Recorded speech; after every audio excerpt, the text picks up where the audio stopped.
to you with Dropbox afterwards. So hopefully we'll have. That sounds really good. So now let's see if this works. So just let's see if it works. yeah, go to your screen sharing, and try to share your screen like the way you were before. And now it still says Rebecca Mon has started. Yes, now it's working. So something's going on. Maybe it's something in your cache or something on your computer. Yeah, I probably need to reboot or something. I had a bunch of windows open, so I closed a bunch of stuff, but Sure. It's all good. We're here. Go, girl. It's past 11 a.m., but I'm just going to reset and kind of go through from the very beginning. Okay. So here we are, and we're talking about Lean Six Sigma. And if you don't mind, Rebecca, just muting, I'm going to have a question and answer session at the end. Thank you so much. So we're talking about Lean Six Sigma, and if you're not familiar with Lean Six Sigma, I will take you through an overview of Lean Six Sigma so you have an understanding of what that framework looks like. But I specifically want to talk to you about a tool that we use in Lean called Tim Woods. And this is a tool that I think can be valuable to marry with the Getting to Plan B framework to find analogs, antilogs, and leaps of faith in your business so that you can improve your bottom line results. So just a little bit about who I am. I have 24 years of corporate experience. I'm a certified professional coach, so a life coach. Also, I'm a Lean Six Sigma black belt where I spend time coaching leaders, coaching and facilitating teams on how to use Lean and Six Sigma tools, teaching Lean and Six Sigma tools. I'm a writer on The Startup on medium.com.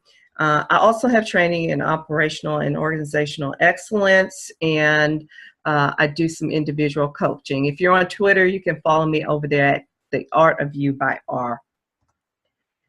So what we'll talk about today is I'll give you an overview of Lean Six Sigma, and then we'll dive into the Tim Woods tool where I'll walk you through each of those tools that we use in the Tim Woods model. And so we'll walk through each of those 8 components. And then as we're walking through the tools, I'll help you understand how you can apply those to your business. And we'll end with a Q&A session so you can ask any questions you want and I'll answer those questions for you. So let's get right to it. Let's talk about Lean Six Sigma. What is Lean Six Sigma? If you've not heard of Lean Six Sigma, or maybe you've heard of it and are not familiar with it, Lean is about the elimination of waste in your process. So when you're looking at Lean, you're looking at your process, trying to identify the waste in your process, and asking yourself the question, why? Why? And discovering through asking the question, why, how you can improve that particular process. On the Six Sigma side of the house, we have the elimination of variation in a process. And here we're looking at the data in your process. What kind of data are you generating in your business? And we're looking at that data and asking ourselves, what does the data say? And by asking ourselves, what does the data say? Again, we're able to find ways to improve our business and get better results. Now, when you marry the two together, you get Lean Six Sigma. And it's all about the relentless reduction of waste and using data-driven analysis, marrying those two together to create better business results, getting an impact to your business. So that's what Lean Six Sigma is.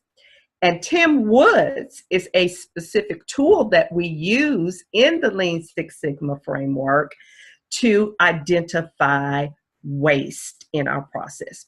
More than 90% of the hidden cost in your business, more than 90% of the results in your business, if you're getting negative impacts to your business, 90% of them can be traced to these 8 wastes. So learning this tool can absolutely help you see your business in a way that helps you identify improvements where you need to improve.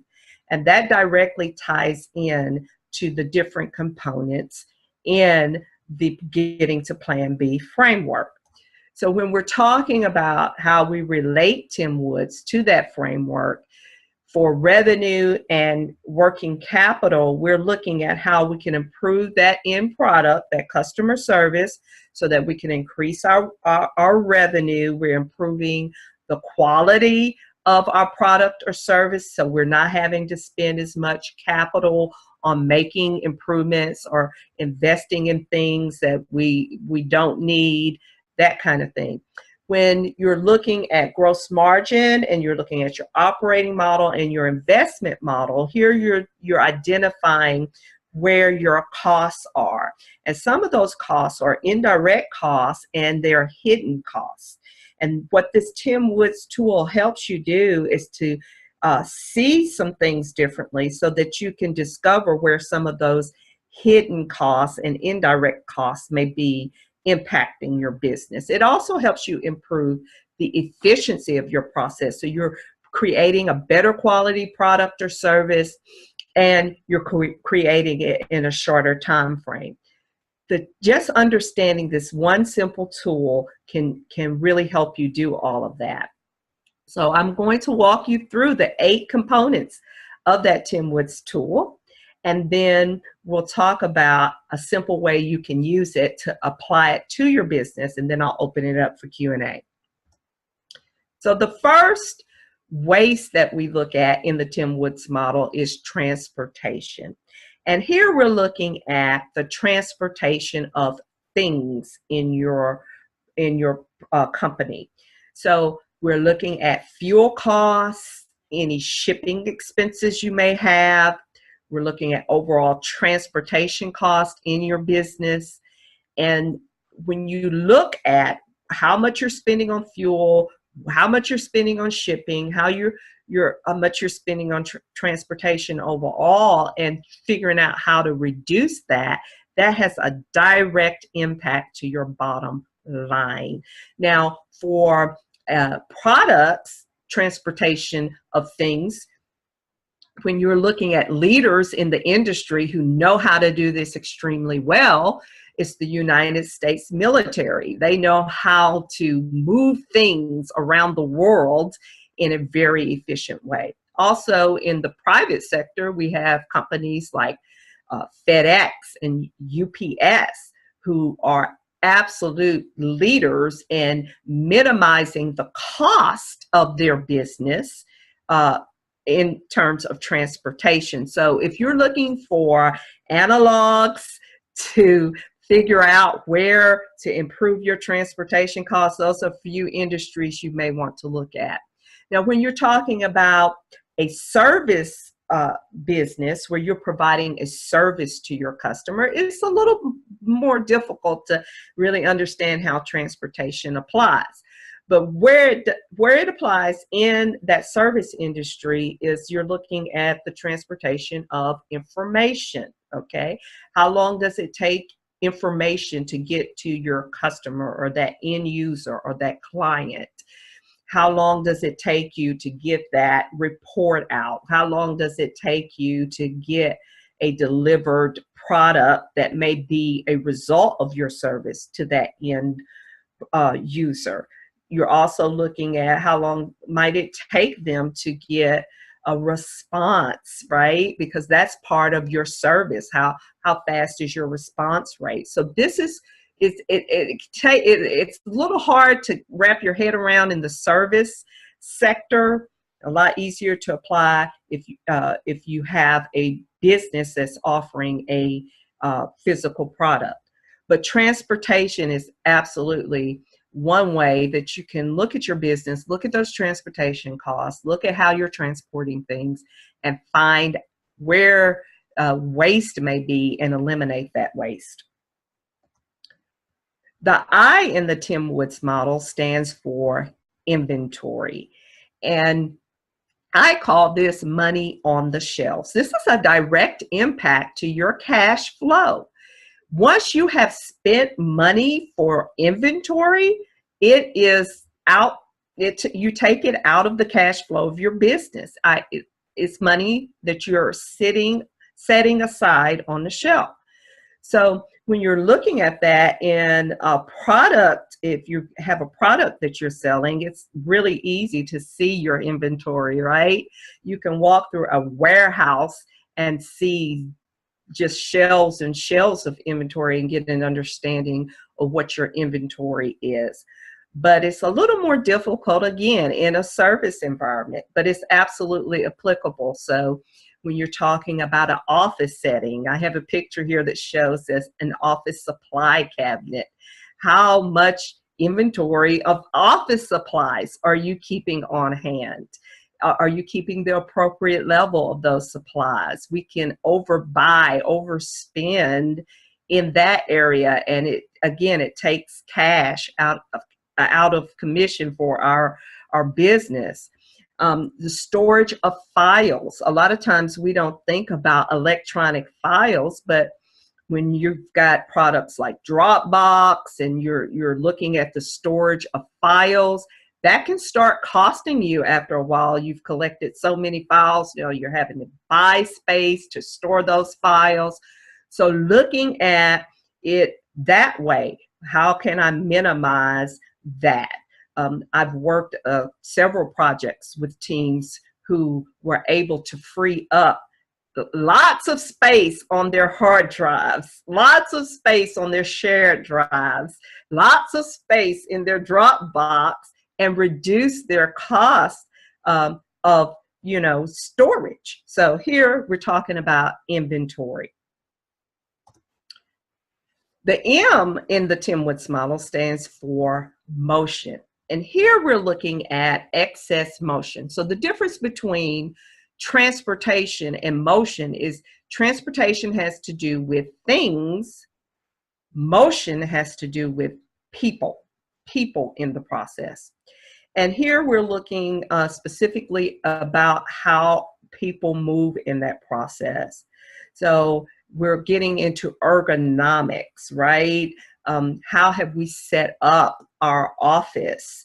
We're also looking at if we've got a product that we're producing and you're in a manufacturing setting, it again is a lot easier to see, but it's the same principle. And it applies greatly to morale, the safety of the people in the process. Are we putting ourselves in a situation where we are experiencing fatigue or ergonomics? When you get into, if you've got a large scale business and you start getting into workers' comp, that can cost you some major money. So looking at excess motion in a process as far as people, looking at the ergonomics of how you've designed and laid out things can absolutely help you with efficiency and productivity and morale. And I've worked projects where I've helped people with, laying out their office or laying out their workstation in a way that was more friendly when it came to motion and reducing that motion. The W in the Tim Woods model stands for waiting. And this is a really big category of waste in especially a service model. It's like, what are we waiting on? Waiting on information, waiting on approvals, waiting on things to be reviewed, waiting on payments from clients, waiting on the clients if we have appointment calendars and things like that. So anywhere in your process where you can identify people are waiting on things, that's an opportunity for you to improve your efficiency in that area. And it can reduce some of those hidden costs. If you have an employee, for example, you're paying by the hour, right? And they're having to wait long periods of time before they can complete tasks because they're waiting on different things. This can have a direct impact to your bottom line. So if you minimize those wait times in your process, Now you've increased efficiency and people can get things done faster. So that's what waiting is all the time. Waiting on payments. How can you improve that cycle? Because again, that impacts your cash flow, that revenue that's coming in. If you have a lot of late payments, late invoicing, and you're waiting on money to come in, why is that? And what can you do to shorten that cycle? So again, looking to leaders in that industry, people who have developed very efficient models that minimize wait time. Now we have two O's, and so I'll walk you through the difference between the two O's in this Tim Woods framework. The first one is overproducing. When we're talking about overproducing, we're talking about the quantity of items we're producing in a process. So it's basically creating more than what is required by the customer or end user. This can mean that you're creating too many products, which you will see in your inventory, very directly related. Creating too much content, creating content that you may not use right now, and now you've got too much content, you're searching through your content, trying to figure out, you've overwhelmed yourself trying to figure out how to structure it, creating too many forms, creating too many action plans. You know, you only have capacity and bandwidth to execute so much within a given time frame. You don't want to create these elaborate plans and too many action plans, and then we're not able to execute the way we need to execute. So again, it's easier to see on a production line where you're producing too many things, because you'll start seeing your production line back up in different places, and it's real easy to see. A lot more difficult to detect in a service or office environment, but absolutely these are different ways that you can identify where you're overproducing. The next O is overprocessing. So overproducing is about quantity. Overprocessing is about quality. And what I tell people is you absolutely have a cost to quality. Quality costs you. The more quality you have, the more quality you produce, there's a cost to that. And you have to balance quality, the cost of that quality, with and match it to what that end user, what that customer is expecting.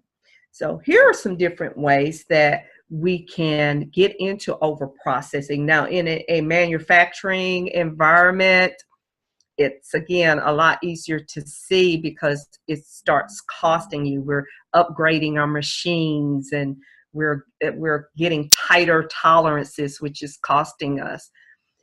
In a service environment, it can show up as we're spending too much money on web design, right? How much money do you need to spend on web design? How complicated does this website need to be to really deliver a quality product or service to your end customer? Doing complicated business plans, the more years I add on to my life, the more I appreciate simplicity.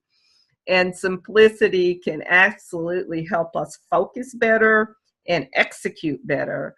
So creating very simple things and scaling those business plans down. High-end products to a low-end market. Again, not matching the quality that you're producing to your customer market and to your strategy. Do you have a low-cost strategy? If you have a low-cost strategy, you don't have to spend so much on quality, so you need to think through that.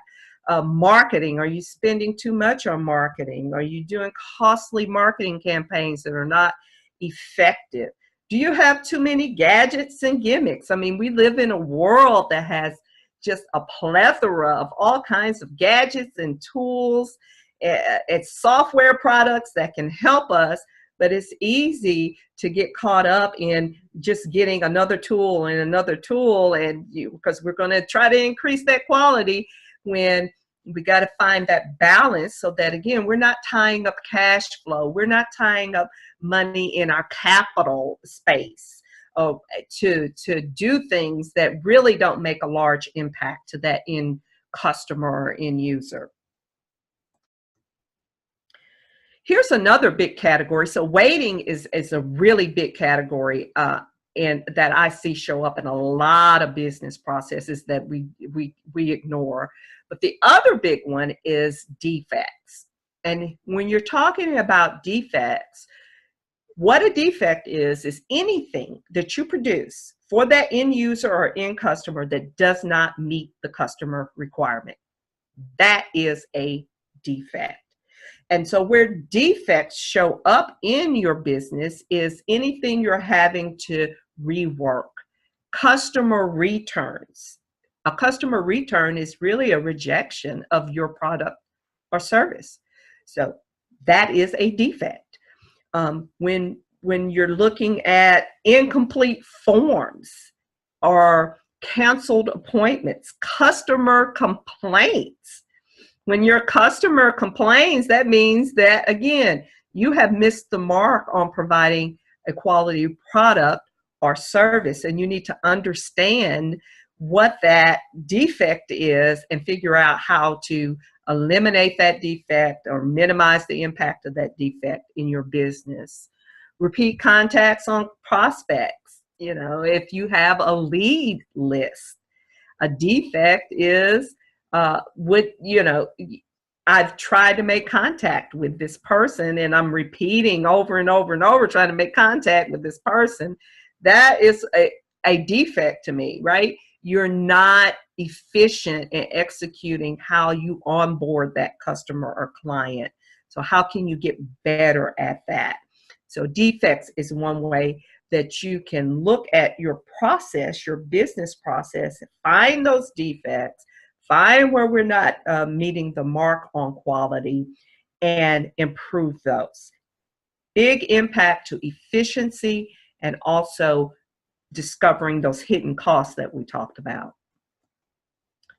And then the last piece is the S, skills not utilized. And this is something that people don't normally think about in their business, but it can absolutely have an impact to your bottom line. Have you hired the right person for the job? Do they have the skills, the capabilities, the qualifications to actually execute their job in a way that, again, minimizes the impact to your bottom line? It can show up like inadequate training. People are not able to do certain tasks that you've assigned them. Their skills are not matched to the job requirement. You have some knowledge gaps in your workforce. How do you fill those knowledge gaps? And one way to determine if you have a problem with this is if you're doing lots of reviews and approvals and you feel like you've got to provide a lot of oversight on different parts of your product or service process, then that's an indication that you have skills not utilized. Are you helping your people, your team, to become more proficient at what they are doing so that they can execute well? Which, when they execute well, when they are efficient and effective at what they do, again, you're minimizing your costs. You're not having the defects and the rework, and you're absolutely improving the morale of your team. Whoa, my screen went crazy there for a minute. So let's just put all of that together. That was the Tim Woods framework. We're looking at transportation. We're looking at inventory, excess motion in our process. We're looking at places where we're having to wait. We're looking at places where we're producing too much are producing too much quality. And then we're looking at the skills that are required for our particular business or industry for us to be a leader in that particular arena. So how can you, as the business owner, as the leader for your team, use all of this that I just showed you to improve your business results? I encourage you to do a waste walk.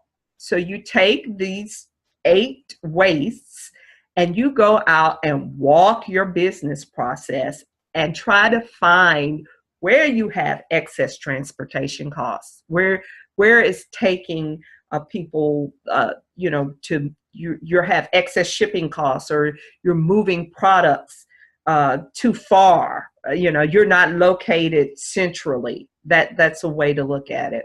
Where are you in your process building up inventory? Where are you in your process? Where do you have people in your process, and how are those people moving through your process? Where are you with your production rate? Where are you with the quality of the service or product you're providing? How is rework and errors impacting your business, customer returns and customer complaints? You're looking at, do I have the right skills to really execute my business? And do I have the right people in the right positions? Walk down your business process from beginning to end. I encourage you as the business owner to look at your process through the eyes of the customer. What would the customer, if I invited my customer into the back end of my process, what would my customer think about my process? Would they think that this form that I'm having to process, would they think that's adding value to them? Well, if it's not, that's something that you need to think about eliminating. Record your insights. So you go through your business process from beginning to end. As you're doing that, record these insights, these aha moments that you have. Oh, I didn't see that before. Write it down. And then schedule some time to look over that and create an action plan for fixing those things that you found. Once you have your action plan together, put some things in place and go back and review it again in 30 days and see where you are. Now, that would be the initial part of it. I recommend that you do waste walks on a frequency of every 60 days. And this is something that you can absolutely get your team involved in helping you with. You can have brainstorming sessions where you talk about the different wastes that you are seeing in your process and creating those quick action plans to get you some improvement and some traction in a particular direction. If you are an entrepreneur and you're the only one working in your business, you can do this just yourself, right? You go through and you're looking at your process and you're saying, what do I need to do over the next, I found these wastes, what do I need to do over the next 30 days to improve in those areas? And then doing that on a 30-day cycle, once a month, going back and looking at, what did I find the last time? What did I do? What were the results? And do this on a cycle where you are continuously improving your operations. So here are some parting thoughts. Again, engage your team in this process. You don't have to do this alone. Get your team to help you. Most people want to have a pleasant job and a pleasant workplace. And so when you start showing them ways that they can improve and help you improve, getting them engaged in that can absolutely press the up button on the results you're getting, but it can also increase morale. Make this part of your routine of going through your business and looking for these ways and building this also into the analogs and leaps of faith that you need to take to move your business forward. I call this learning to see. It's learning to see your business differently. It's learning to see the business through the eyes of your customer. It's learning to see the waste in your process. And then as you, as the leader, becoming that coaching leader if you have a team. So Lean Six Sigma is not something that you use as a punishment tool, but it's something you use, again, to engage your people in helping you to improve your business. And now you're acting as that coaching leader that's helping coach people through that process. Now I'm going to open it up for any questions you may have about the Tim Woods framework, about Lean Six Sigma, or even about how you help your team use Tim Woods or use this process to improve your business. So you want to open it up, Rebecca? Do you have any questions? I can't hear you. Okay, hi, is that better? That is. Yes. So first of all, thank you, Rebecca. I mean, what a wealth of, a treasure trove of information you gave us, and was so enlightening. Of course, for me, I have a completely digital business, service model, digital business, and there were two things that jumped out at me as going through your list. One was a storage issue, which is the file storage on my computer. And I have, right here, I haven't done anything with it. I have this extra, 5 terabyte hard drive. Now, if I were to, for example, hire you you mentioned that you'd helped, companies find more space. Would you walk through that with me, like in a sort of consulting model, and help me? Because my problem there is, I know I have too much on my hard drive, but I don't want to move anything that I actually need. And sometimes I need, like just now, I needed something, a file I haven't looked at in several years, but when I needed it right away, and I didn't want it to be stuck in my closet somewhere. So how would you help someone? That was my first question. How would you help somebody find more space on their hard drive? That's an excellent question. Excellent question. So the process that I usually walk through with people is first of all, you need to sort what you have, right? You need to sort it. And I usually start with, let's do a time-based sort, okay? Because the older the document or information is, the less likely it is that you will need it. So we'll develop a time frame, and this is absolutely business dependent. It's dependent upon your industry, because some, like for an example, if you're in regulatory business, right, regulation space, you may have to keep your records longer. So I help people think through a process of, what does your retention policy need to be for your records, right? And let's develop some categories and decide what the retention policy needs to be for each category of information that you have in your business. And then let's structure a storage around that, right?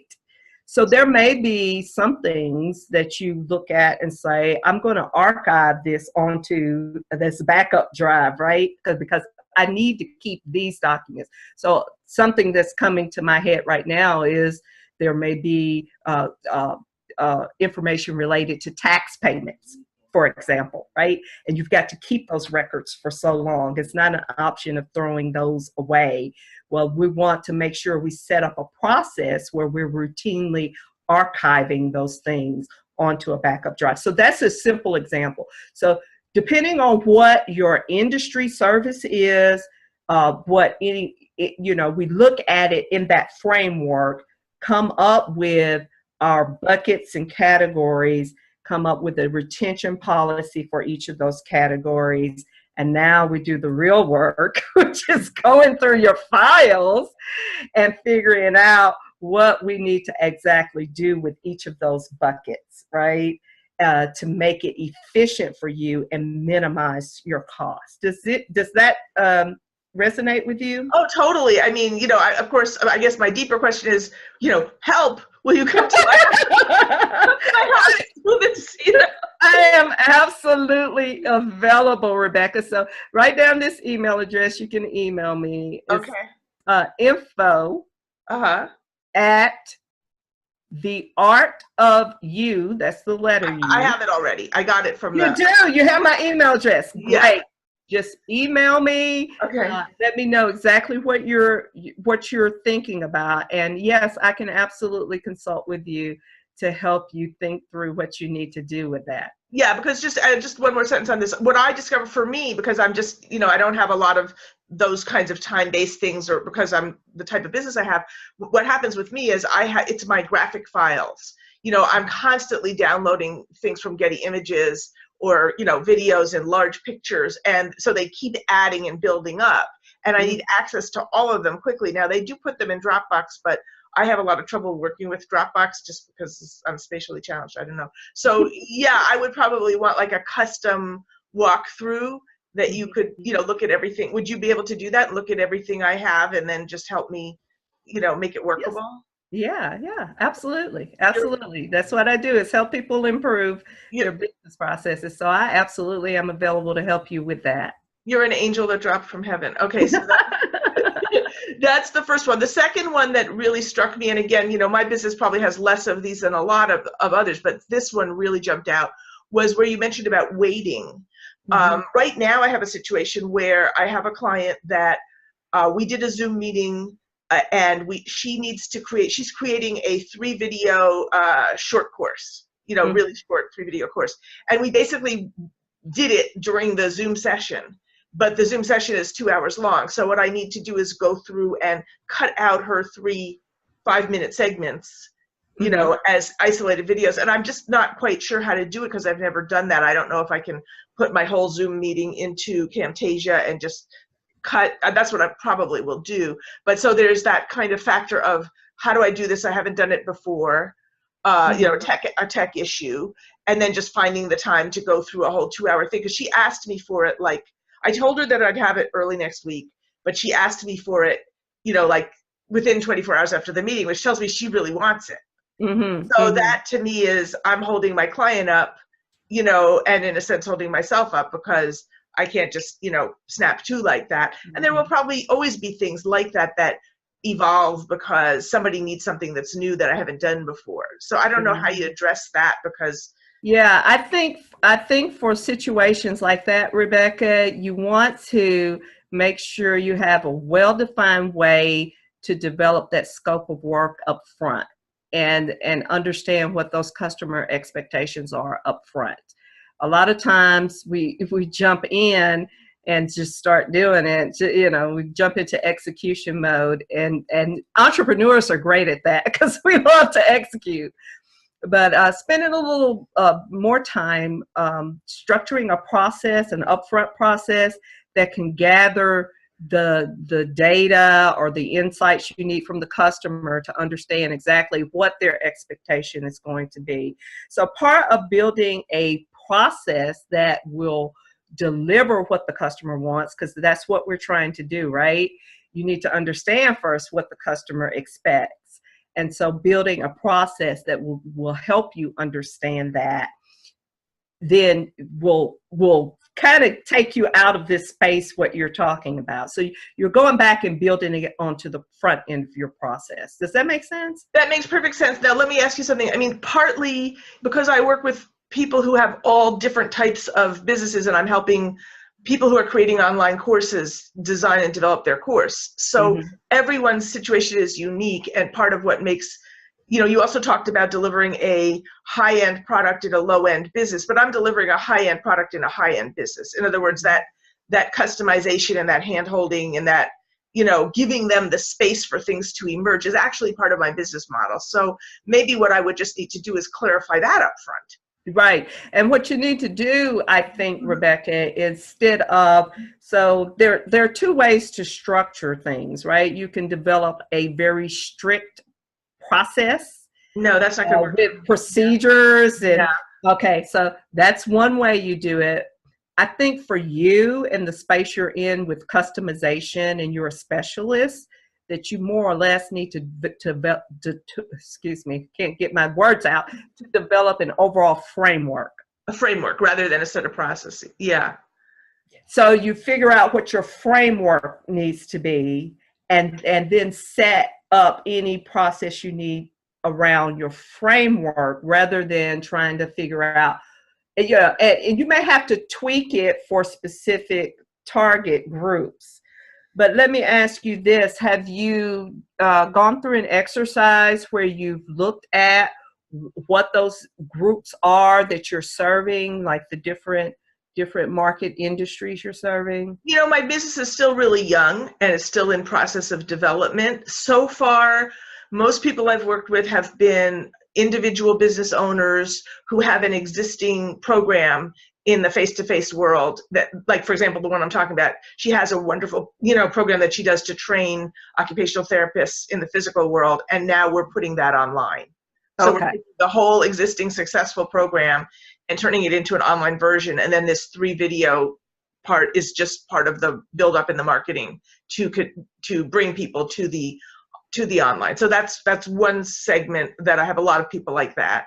The other one that I have just started, touching on is teams or organizations. Mm-hmm. So like an academy, so it's like, say, a sports academy that, again, it's really the same thing, just on a larger scale. They have a wonderful program that they teach in person, and now they want to add on to it by creating an online group. And that group had an issue of where different experts had different visions for how they wanted to. I don't know how that would fit into the Six Sigma model, but where you have different people who are all experts and their visions are all excellent. Mm-hmm. But as a group, you have to, the process has to hone things down to where there's agreement. And so I'm not sure if that fits into the model or not. Yeah, so one of the things that we do a lot of in Lean Six Sigma is mapping processes, right? And where you can end up, especially in this, in the space that you're in, because you're customizing a solution for each customer. Correct. Yeah. You need to understand what your overall process is without all the details. Yeah. So you bring it up a level, and we create what we call a high-level process flow chart. Oh, I love it. And then you also define the major functions of your business. Okay. So you got the major functions of your business. You have that high-level process flow chart that documents your process from beginning to end. And then once you have that framework, you can better see and understand for each step within that process what it looks like for different customers. Does this make sense? It's fabulous. I mean, so yeah, definitely. That would be wonderful if you could walk that through me. I don't know if I'm too early, in the sense that, I'm really just getting set up and I haven't fully seen the full range of who I could work with. I mean, one thing that I have, what I call the hot mess. I have this concept that I call the hot mess stage of the creative process, which I think you sort of need to have. You need to kind of see what kind of messes you have before you can understand how to create that kind of organization. So the mess, you have to start with a mess. So I'm still, I'm not saying everything's a mess. I'm just saying that I'm looking at the types of situations that can arise. So then we could come up. I don't want to come up with that kind of framework or process too soon, because then I may be limiting things. You need the whole mess. So you have to create. So one of the things that I do, as an entrepreneur, is creating dissonance. Yes, you need that. Right? So you cannot create something new, right, until you have that divergence of thoughts and opinions and ideas, right? And you want the full range of that. I think that's what you're saying. You want the full range of that, and then once you have the full range of that, you can begin to narrow it down and create something that turns into an end product. So yeah, it's an app. Yeah. So I get exactly where you are there, but yeah, trying to coming up a level and looking at mapping out your overall process, looking at those business functions will help you to see the order in it, right? Even though it's a creative process, there's an order to it. right? Absolutely. And then once you understand the order to it, you can begin to create some more consistency in how you do things and execute and deliver that end product, which is what you're going for, right? Because you can't scale up your business, you can't take on more clients if you don't get that part efficient. Absolutely. Well, and also there's one more group. So I love, everything about that you're saying is fabulous. I mean, there's one more group that I potentially want to work with. And this would involve not just myself, but basically I'm realizing the word we need now is an ecosystem of experts that we're starting to build. Some of us in BIB yesterday, we have an instructional design group, and everybody has different skill sets. And so we're starting to build it, and now I'm realizing the word is ecosystem. It goes beyond a network. So that if, say, one of the group members who's an expert at working with experts and working with corporations, let's say if they have a problem that requires instructional design, then we've got people who can work with that. But sometimes the problem isn't a design problem, and that's where I think I'm inviting you to the ecosystem, because I think you'd be an incredibly valuable, member, where if it's like, oh, their problem is that their processes are not efficient, Right. we can send them to you and you're the expert on that. So one of your parts of your process had to do with matching the wrong person to the job, Yes. So we need to build our ecosystem big enough for the third part of my clientele would be organizations, large organizations. I don't have every skill set that they would need, but I would love to have the skill set of saying, this is your problem, and here's someone that can help you solve it. I would love to be a part of your ecosystem. Oh, I love collaboration. I'm a collaborator by nature. Well, I'll invite you to the instructional design group, and you would just be such an incredible asset, and I'm just so awed by your expertise and I know you're a Toastmaster, I am too, but your wonderful presentation skills. So in terms of working with organizations, I guess I do want to work with organizations, and I think that one of the things I could offer them would be, that we have an ecosystem of experts that can, we can target and pinpoint I think I would be good at that. I would be good at listening to the problem and hearing where it's coming from. And then help them find the right solution. I'm not promising that I can personally deliver the right solution depending on what the nature of their problem is. But, what some of my skills are, aside from listening and problem defining, is research, networking, collaboration, all those kinds of things. So if they're coming into my universe, obviously they somehow need something that I have to offer. But I am definitely part of my framework has to do with what's outside the framework. I can't help you with your taxes. I can't help you with your, being in compliance on regulatory issues, but I know people who can. Right. And I have an absolute passion for all things, I call it all things continuous improvement. Yes. So that lean, that Six Sigma, that business process improvement, all of that.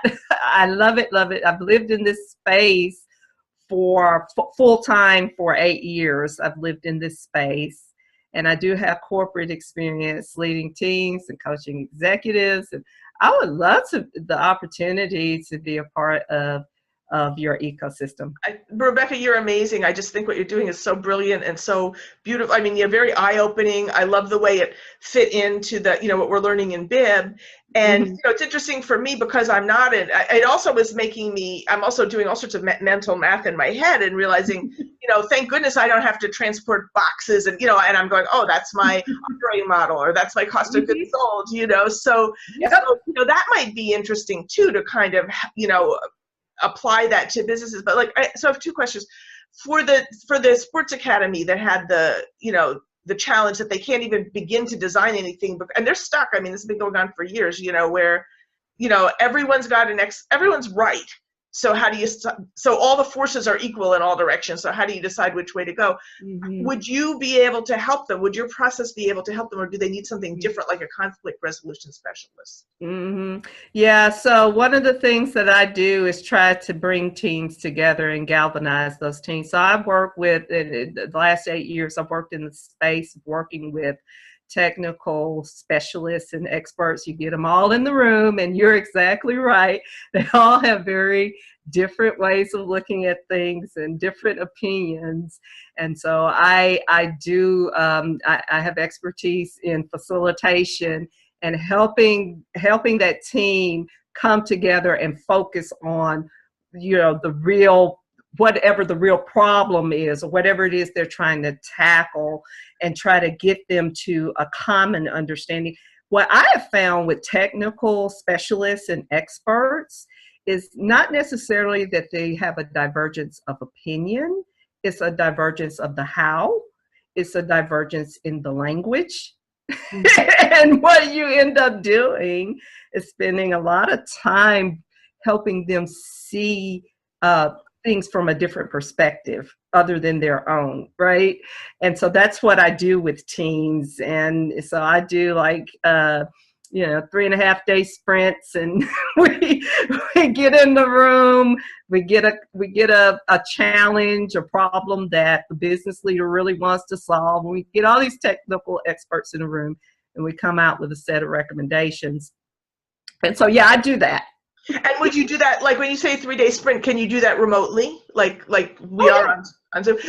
So let me ask you this. Let's say that this, I had an initial talk with this academy. They reached out to me and they said they'd be back, and I think they will. But, I'm not in any rush because I'm still developing my processes. I think when the time is right, they'll come back. Right. Come back. I'm sure that they won't have solved that problem, because it's quite intractable, of deciding, which way to go. So let's say they still have that problem. Could you and I work together where basically you run the meeting, I just sit there and watch, and then once you came up with, here's the recommendation of how to move forward. Then you get into design mode. Exactly. Then I get, but not until, you don't want to start designing until you know what to design, obviously. So that's absolutely. That's how I would envision. So I do this. I do fun process. I love to do it in person, because I call it game storming. Oh, that's lovely. So I get them involved in the process. So I'm open to even doing that 3.5-day in person, on site, depending on, how much we, they're willing to invest in that. That would be exciting. Yeah. And so I get them involved in it. And so you get them actively involved and engaged through, like I say, I call it game storming. So I have all these different exercises. I actually think that would be fair. I mean, again, I don't know what their finances are. They may be okay with that. I mean, that would be amazing, because they are in sports. So I think they would relate to that, and then let's say that you did that with them, and the process was tremendously successful. It came out exactly the way you wanted. What would the end result of that look like? So what would the end result of my process be? In person, 3 days, game storming. Right. So what I do is I walk people through a process. Like I said, the leader has to clearly define what the challenge is. What challenge are you having? And so I'll work with that leader. That's the first thing I do, is I work with that leader to understand what the scope of the problem is, because you can't solve world peace in 3.5 days, right? you gotta have a tightly defined scope that you're looking at on a particular problem. And I get him to give me a team of experts that have all the requisite knowledge to solve that problem. They have that, yeah. And then we get in a room, and at the end of that process, what they will have is a set of recommendations that they can, or options that they can take to move forward. From there, they can develop the action plans that they need to develop to go ahead and execute on whatever recommendations we came up with. But you get them unstuck, and you get them because they're all there together. And I agree, that does sound like something that would be best done in person. I'm very much in favor of matching the medium to the issue. And it may be that we do 3.5 days, and then if they need additional assistance with building an actual strategy, a plan, a project plan, or anything like that, I call them implementation plans. if they need help with that piece of it, then that can be done virtually. That's not something that has to be done on site. So I can consult with them to, you know, virtually to close up anything on the back end of that. Yeah. But yeah, that 3.5 day, it just works better if everybody's in the room, hands on, and we come out with a product or you know, that we deliver to that executive, to that management, and say, okay, here's what your team of experts say we need to do, and then we have a discussion with the executive manager, whoever, to figure out again what that implementation plan needs to look like. And just